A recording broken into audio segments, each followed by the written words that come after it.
Fala aí, galera, beleza? O Paulo que tá aqui, vocês viram que nós estamos nesse formato mais uma vez, porque o formato ficou mais íntimo do que fazer ali no estúdio, quando eu estou só com uma pessoa. Nós estamos fazendo bastante nesse formatinho, porque eu acho mais legal. E hoje estou aqui para apresentar para vocês a doutora Tatiana da Cunha, bem-vinda. Obrigada, Paulo.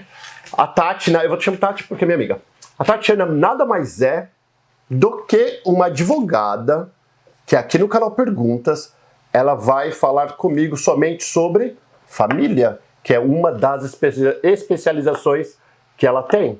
Ela faz outros tipos de direito, pratica outros tipos de direito também, mas aqui no canal Perguntas nós vamos focar sobre família. Por quê? Primeiro porque ela é maravilhosa, segundo fala português, e são pouquíssimos os advogados que falam português, que trabalham na área de família, que vocês sabem que é uma área bem chata, só que infelizmente, aqui nos Estados Unidos, não sei porquê, eu tenho meus achismos, porque existe muito divórcio, infelizmente. Não só com os brasileiros, porque aqui é o país do divórcio, sabia, né? Bom, você sabia, que aqui é o país que mais divorcia do mundo, né? Então não sei porquê, deve ser alguma coisa na água. Então quando você for beber água aqui, cuidado, que eu quase tomei dessa água, vocês sabem.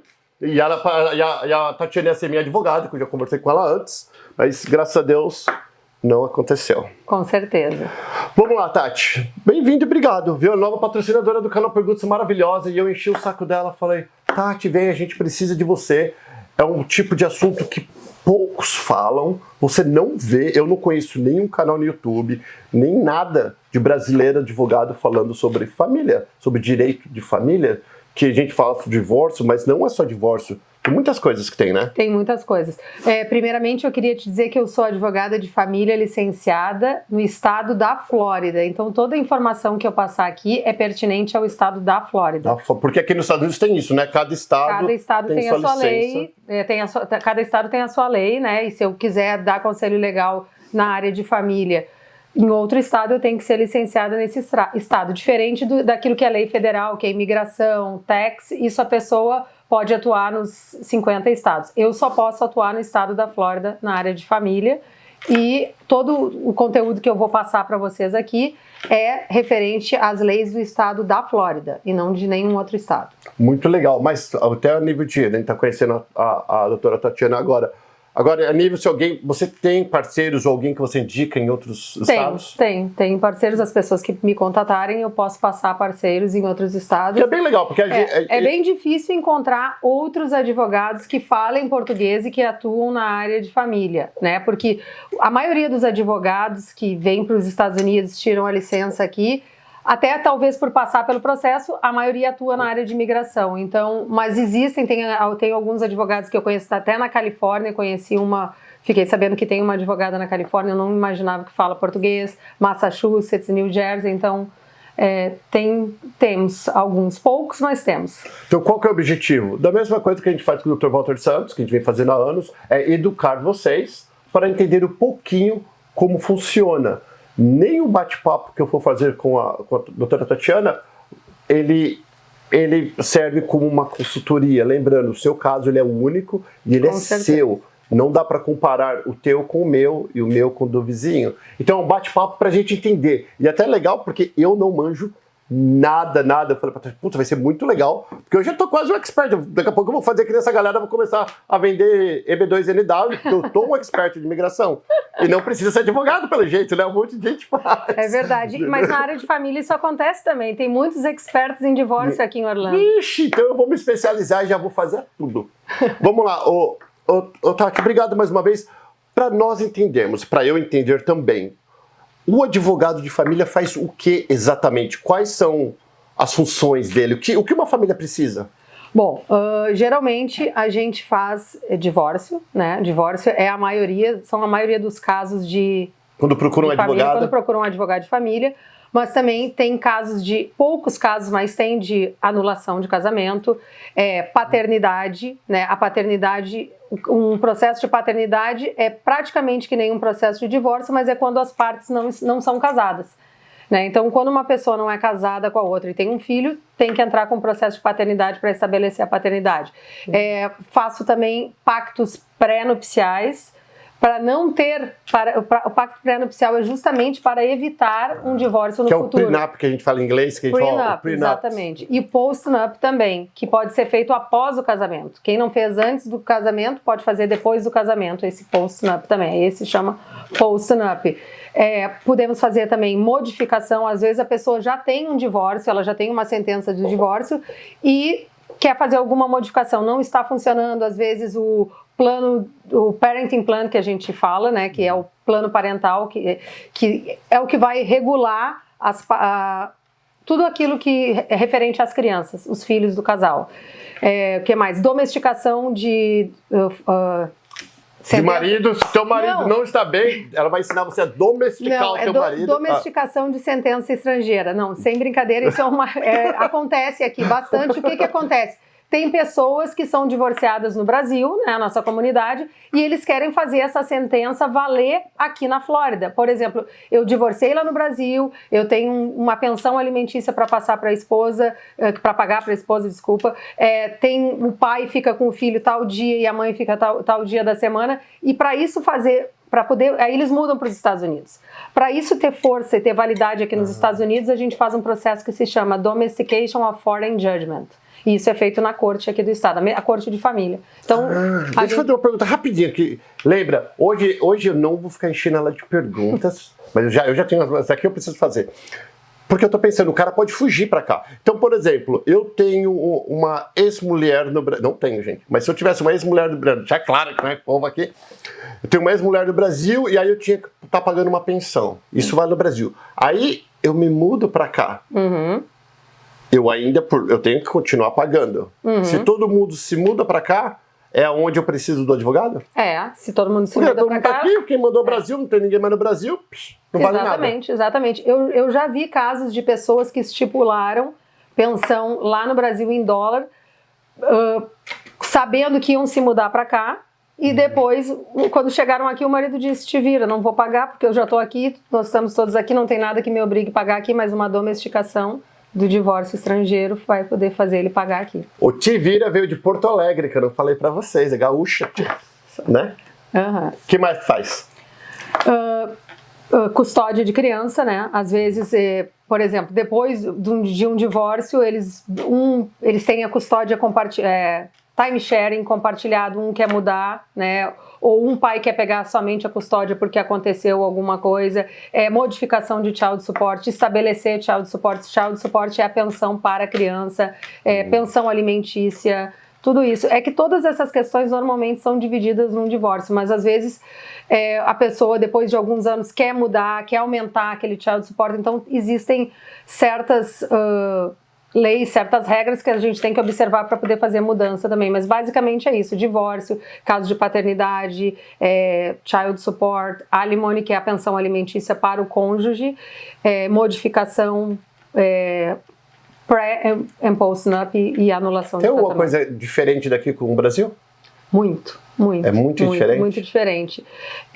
Aqui a gente é mais específico, né? Existem certas coisas que um juiz quer ver para homologar um acordo ou quando ele vai ter que decidir, porque caso não tenha um acordo, as partes podem entrar em qualquer acordo. Aqui é um país que o estado da Flórida é muito focado na mediação. A gente resolve mais de 90% dos casos através da mediação, até porque senão fica muito caro. Então isso eu acho é obrigatório. Aqui em Orange County, Orange e Osceola, que é o 9º circuito, que é onde eu atuo a maioria dos casos, é obrigatória a mediação antes do juiz olhar até o caso.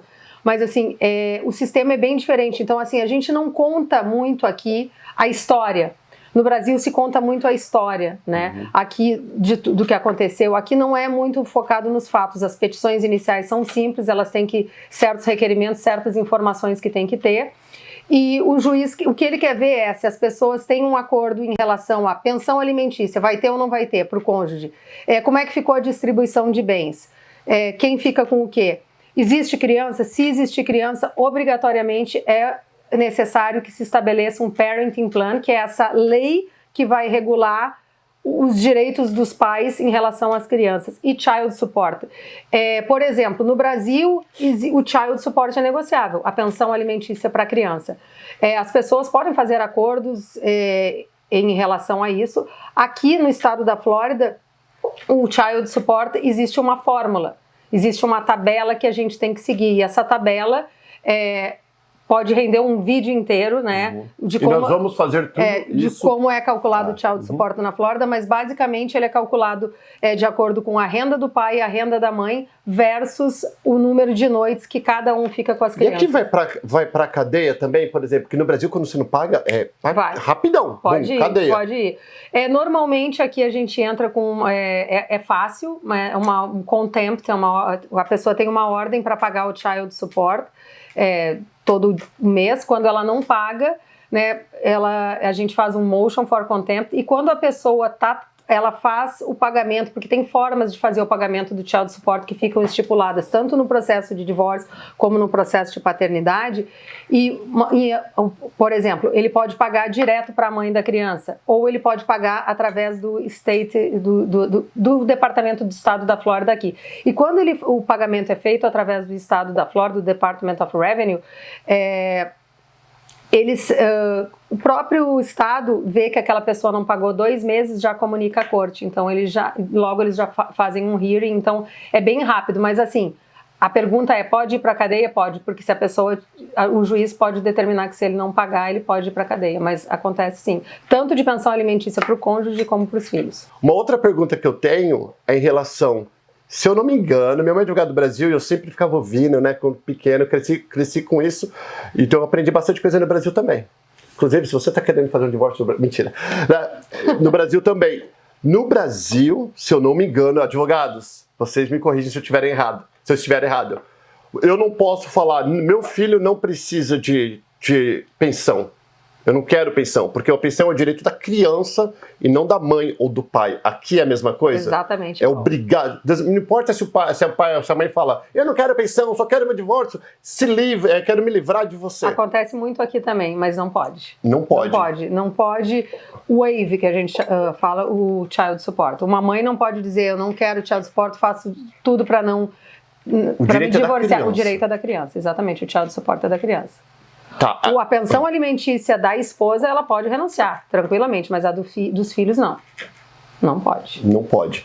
E aí o que acontece, que a esposa fala, eu não vou fazer nada, tudo bem, né? De vez em quando você vem aqui, bate cartão, a gente tá tudo feliz enquanto em relação a isso. E eu não pago. Eu sou marido, separei da esposa, em bons termos, dei aquela casinha que ela queria, tá felizinha, falou que eu não precisava de suporte, de vez em quando eu vou lá, levo um presentinho, cuido dos meus filhos, que eu amo meu filho, aquela coisa toda.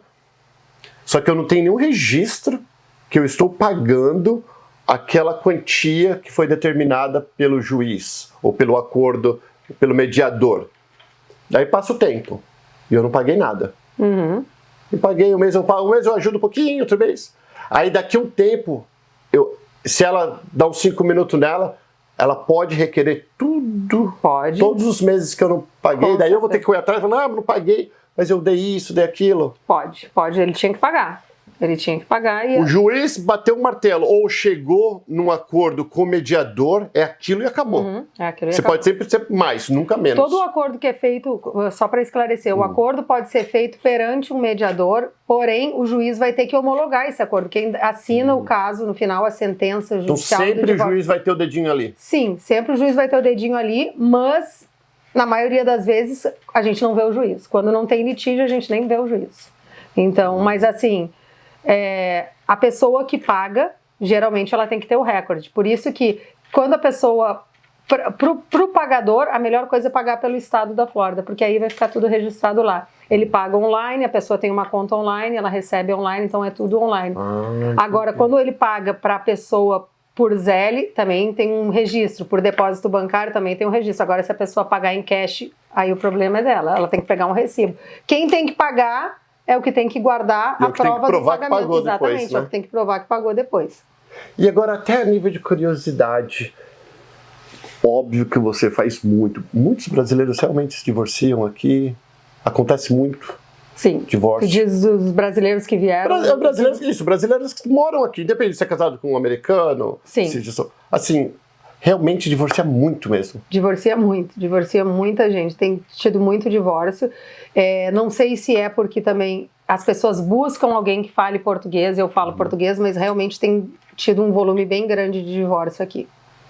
Por que você acha? Achismo agora. Quantas pessoas... E é até legal pra gente, para as pessoas entenderem, porque mesmo ela sendo advogada de divórcio, ela não quer que divorcie. Ninguém casa com ninguém querendo divorciar. Mas qual que é a maior causa que você acha, que você ouve? É o financeiro? Porque a gente ouve dizer, e a gente até conhece às vezes na família ou amigos, que a hora que perde trabalho, ou o marido chega aqui meio vagabundão e a mulher lá na faxina, aí fala, não vou ficar sustentando esse marmanjo, às vezes, né? É mais o financeiro ou não? Assim, das pessoas, dos imigrantes, assim, de quem veio para cá, assim, eu digo assim, nos últimos 10 anos, 12 anos, eu tenho atendido muita gente que veio para cá, vieram casados, acontece isso muito. Um não se adapta e quer voltar para o Brasil e o outro quer ficar, isso é uma causa muito grande. Às vezes, quando os filhos não se adaptam, ou um filho não se adapta, tem gente que sente muita saudade do Brasil, muita gente se decepciona, achava que os Estados Unidos eram uma coisa e é outra coisa.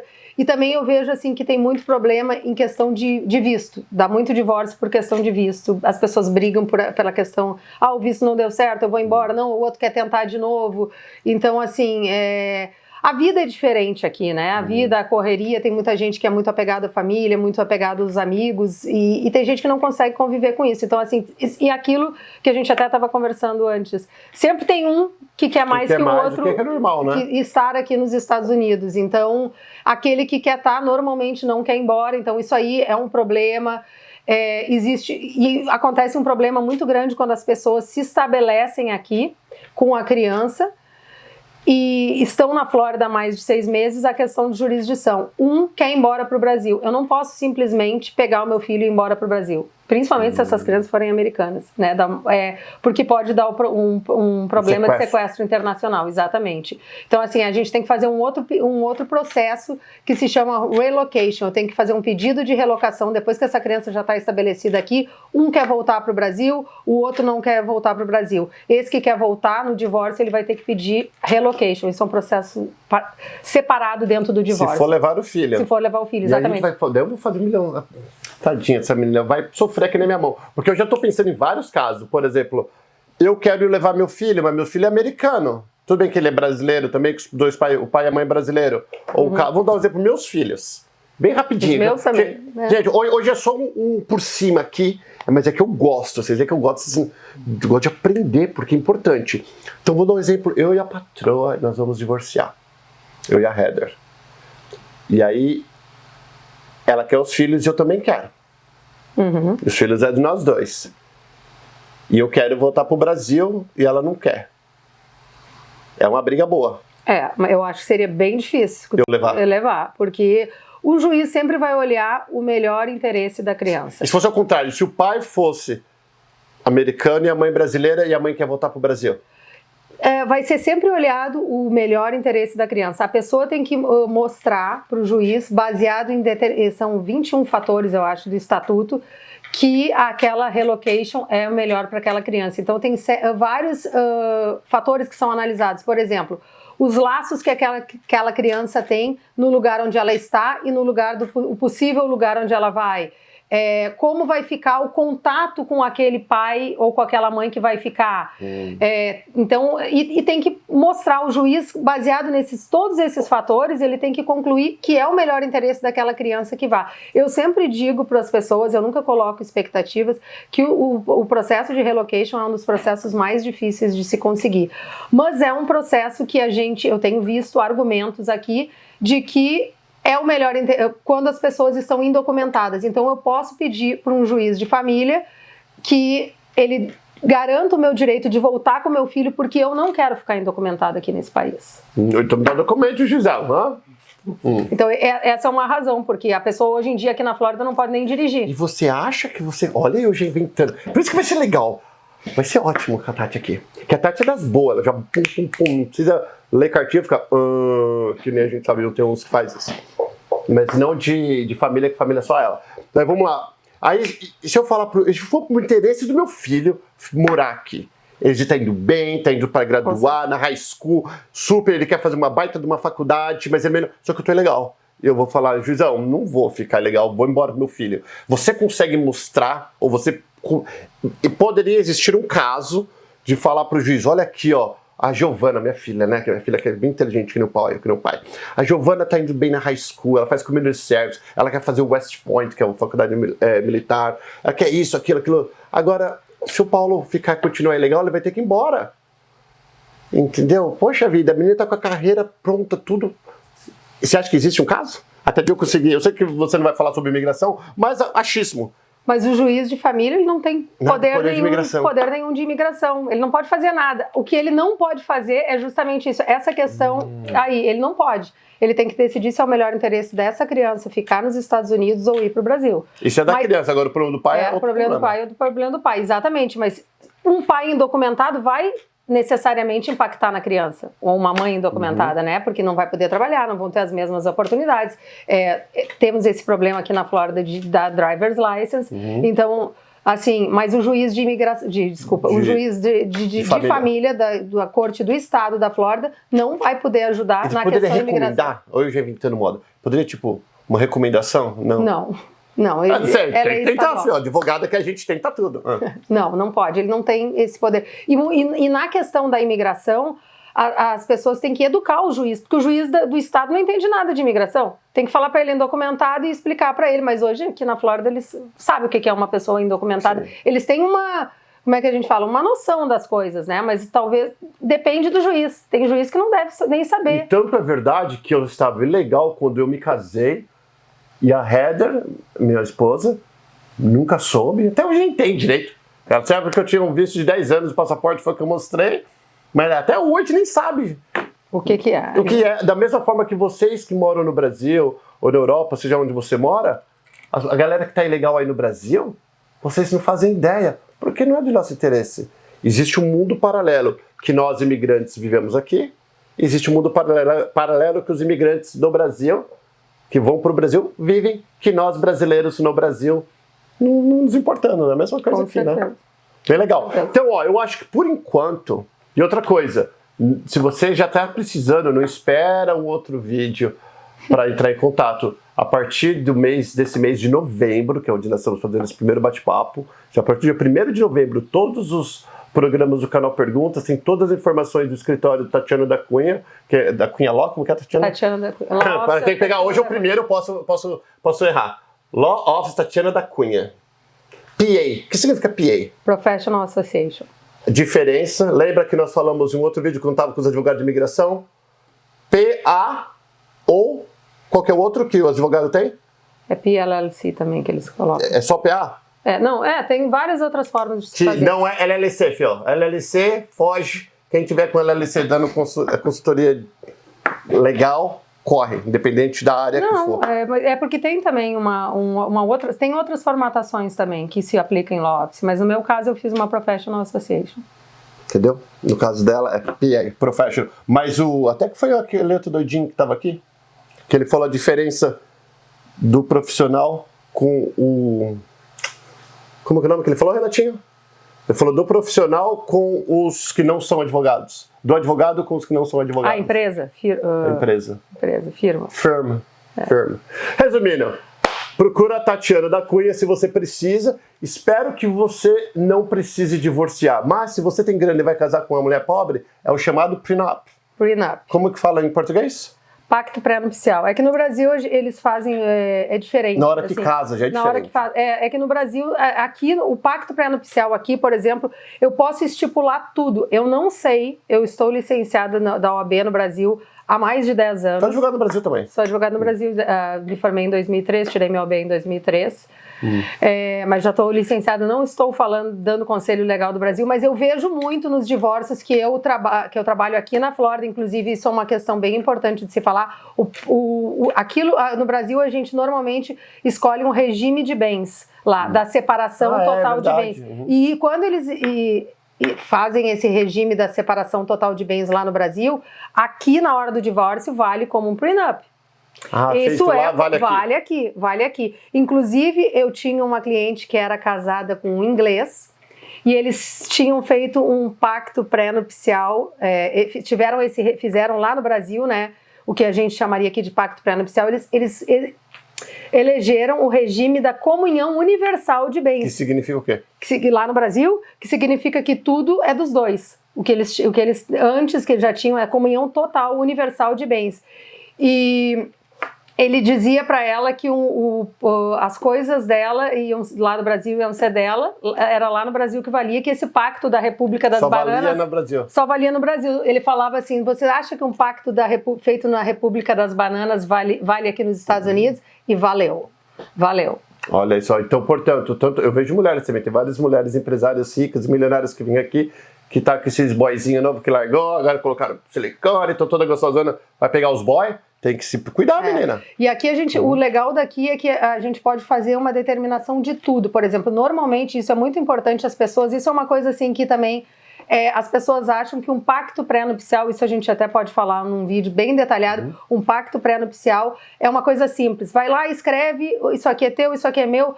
Tem muitas coisas depois que esse pacto pré-nupcial pode ser challenged in court. Por exemplo, até hoje eu nunca tive que brigar por causa de um pacto pré-nupcial. Isso é uma coisa que acontece muito aqui.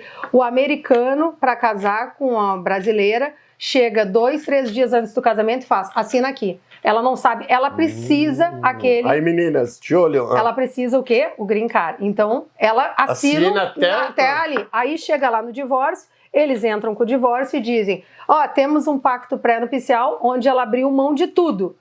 E aí, quando eu vou para mediação, e antes também, às vezes eu converso com outro advogado, eu digo, olha, se a gente tiver que ir para frente do juiz, a gente vai mostrar que, primeiro, ele não deu o full financial disclosure de tudo que ele tinha naquela hora de fazer o pacto pré-nupcial, e isso é um dos motivos que pode se dar esse problema lá adiante, quando existe uma disparidade muito grande de bens entre as duas partes. Ela não entendia nada do que ela estava... assinando, ela não teve aconselhamento legal, ele tinha um advogado e ela estava se representando, ela não teve tempo para refletir sobre aquele pacto, ela assinou aquele pacto sob pressão. Então, assim, todas as vezes até hoje a gente conseguiu entrar num acordo na mediação, a outra parte não quis arriscar ir para frente do juiz. Você acha importante todo mundo, antes de casar, principalmente quem já tem uma casa própria, vou falar uma coisa simples que a maioria das pessoas podem ter, uma casa própria, alguns bens, ou eu vou casar com um americano aqui, mas eu tenho minhas coisinhas no Brasil, porque tem muitas pessoas que vêm pra cá e vão pro segundo casamento, ou terceiro casamento, quarto casamento, né? Eu vou casar de novo e já tem um pezinho de meia no Brasil, principalmente. Quando eu caso aqui, se eu vou lá, vou casar o Paulo Paternes, o Paulo foi, me casou, legal, peguei minha licença, tô casado, faço eu entro com o negócio de imigração, pego meus documentos, morreu. Quando você... Dá um exemplo, Paulo Paternes, vou fazer uma consultoria aqui.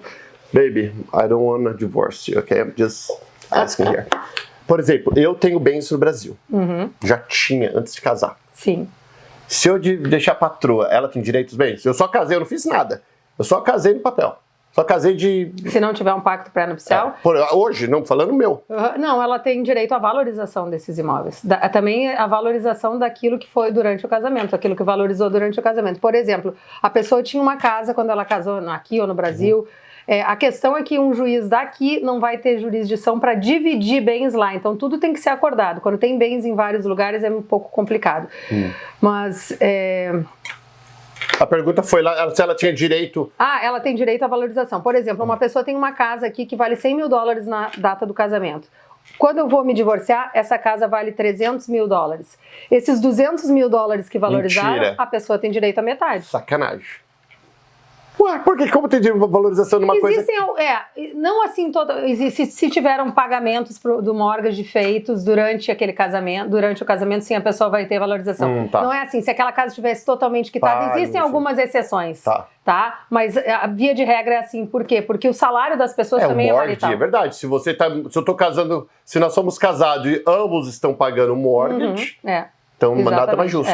Exatamente. Então, assim, não, mas às vezes a pessoa está pagando mortgage já há um tempo. Que é a prestação da casa. A prestação da casa já está pagando um tempo, aí o outro entra no casamento, ele começa a contribuir, vamos dizer, ele faz as compras da casa, ela faz as compras da casa, ou ela paga outras contas, entende? O mortgage, ela está ajudando de alguma forma naquela família ali. E aí, vou falar bem rapidinho para a gente precisa terminar, que já esticamos mais do que eu queria este bate-papo aqui, porque é um assunto que eu não manjo nada. você viu que a Tatiana é maravilhosa.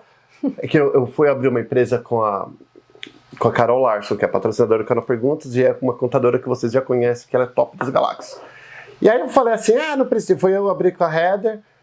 Eu falei, não precisa de contrato social, nada. Falou, não, como que é? Metade, metade? Eu falei, somos casados. É metade? Como que vocês querem isso? Metade, metade. E fez o contrato social. Então ali fala o que é o quê, quanto que é de quem. Por quê? Porque agora que tá eu e você, nós vamos casar, que nós somos felizes, que é legal fazer o acordo.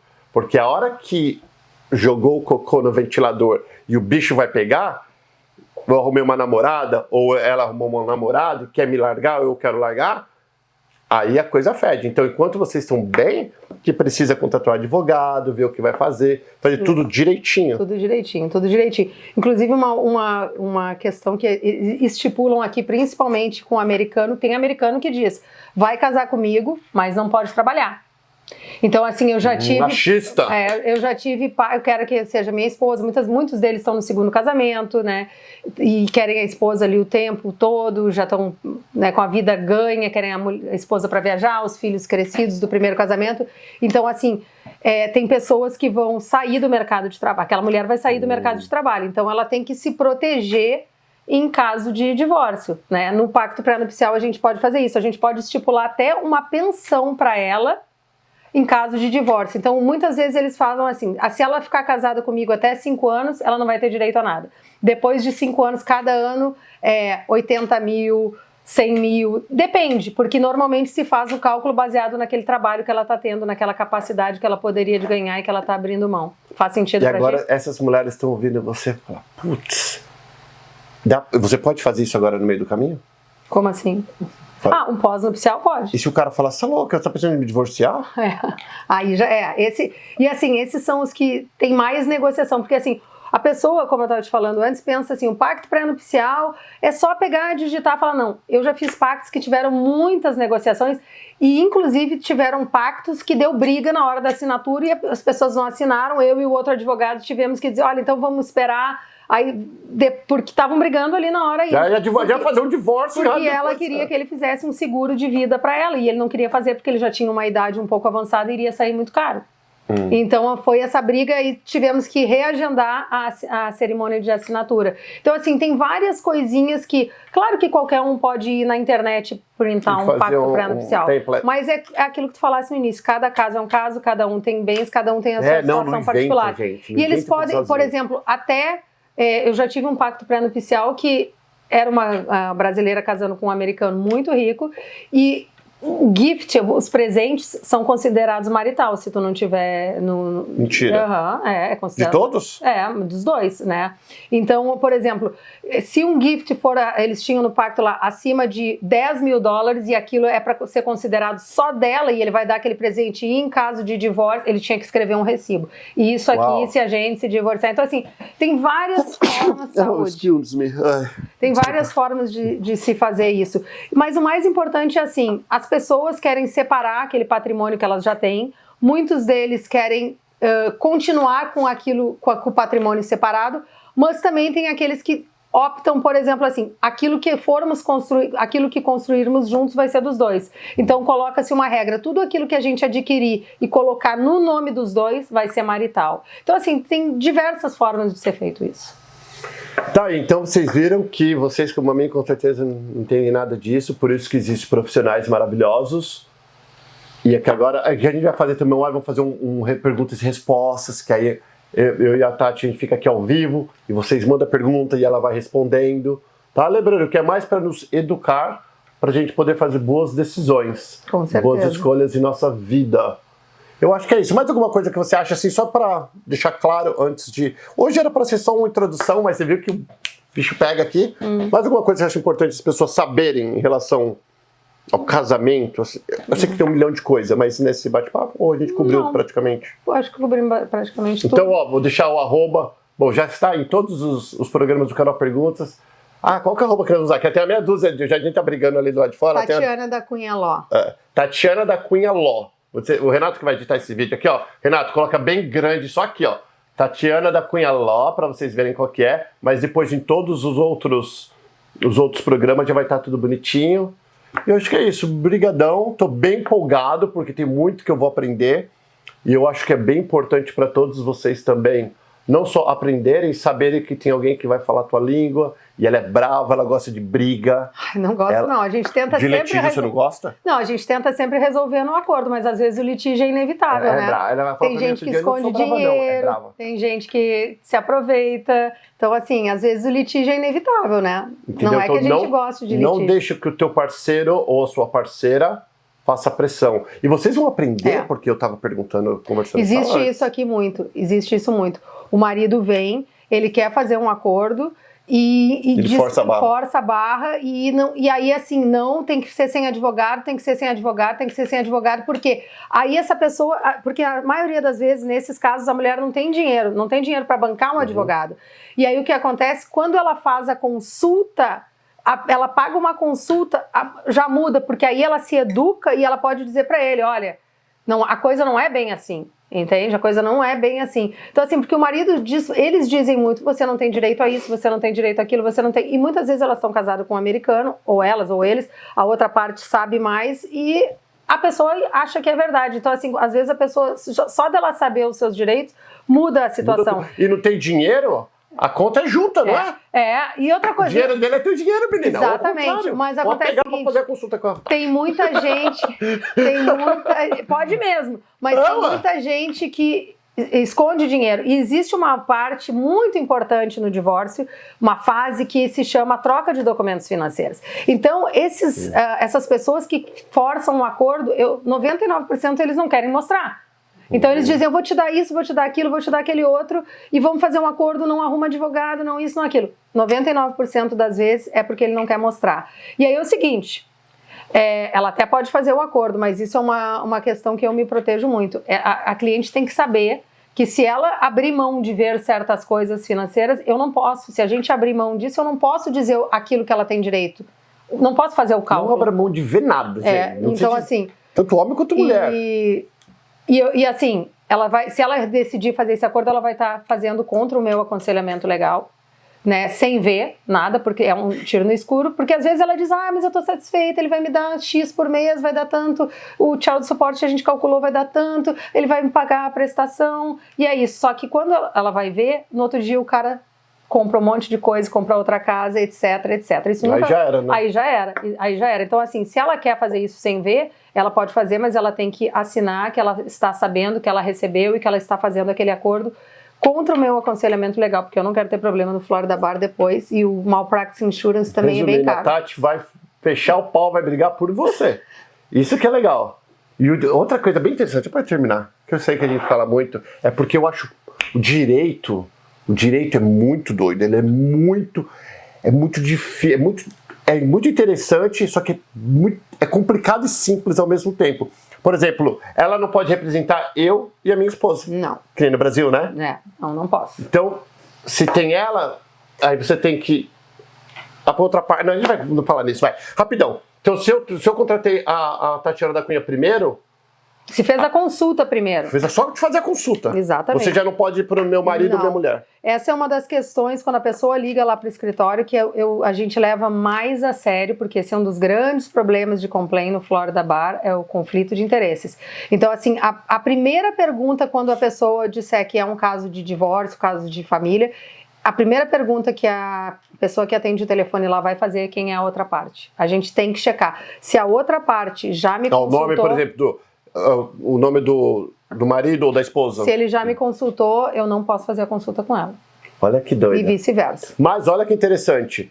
Se eu contrato a Tatiana, ela faz tudo pra mim, e a minha esposa que eu estou me divorciando vê, ela não fala com a Tatiana, fala comigo. Não é isso? Isso. Aí ela vê. Eu até posso, às vezes, negociar com ela. Eu posso. Se ela não tiver representada, eu não posso falar com uma parte que esteja representada por advogado. Se você é representado por mim. Eu te represento. E Só que ela não tem advogado. Ela não tem advogado. Eu posso negociar com ela. E posso fazer todo o acordo, ela vai estar se representando e eu vou estar te representando. Ela vai estar se representando. Se representando. Aqui todo mundo pode se representar em todas as cortes, em todas as instâncias nesse país. Não é necessária a contratação de um advogado. Entendeu, Renato? Renato vai... Se o Renato entendeu, você também entendeu. É importante. Mentira, Renato é inteligente pra caramba, tem que não sabe. Tem que falar uma besteira. Gente, é isso aí. Obrigado, muitíssimo obrigado. Tô Obrigada. muito empolgado para aprender muito e para educar vocês. E vocês que já estão aqui, você que vai casar, ou você que já é casado, você que já tá a fim de sair fora do casamento, seja qual for a sua situação, não faça nada.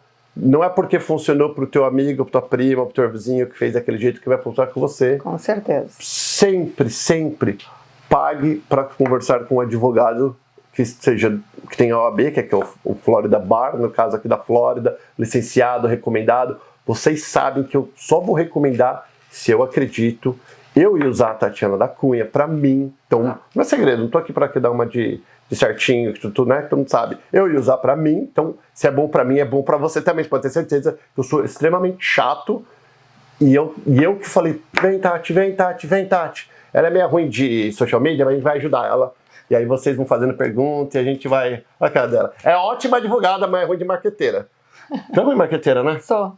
Ela é ruim de marqueteira. Mas tô aprendendo. Nós vamos fazer ela bombar. E eu quero que você recomenda. Uma coisa que é legal, eu espero que você não divorcie.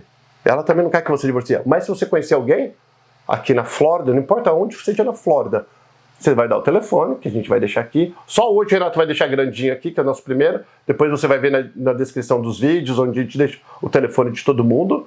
Você vai ver o da Tatiana da Cunha. Aí você recomenda. Tá vendo que ela é sangue nos olhos, ela briga pelo homem, pela mulher, faca na bota, gaúcha. E é isso, tá bom? Brigadão. Obrigada. E agora nós vamos fazer, sabe o que eu vou falar pra vocês? Você fica de olho no @Tatiana da Cunha Ló, esse? É. É o Tatiana da Cunha Ló? É. Tatiana da Cunha Ló, no @Canal Perguntas, que nós vamos fazer uns reels e ela vai dar umas dicas de 1 minuto, rapidão, no Shorts. Nós vamos estar fazendo bastante conteúdo, que eu vou sugar essa mulher, toda a expertise dela, para me educar e educar vocês também, tá bom? Beijo, amo vocês e a gente vai se falando. Tchau, tchau!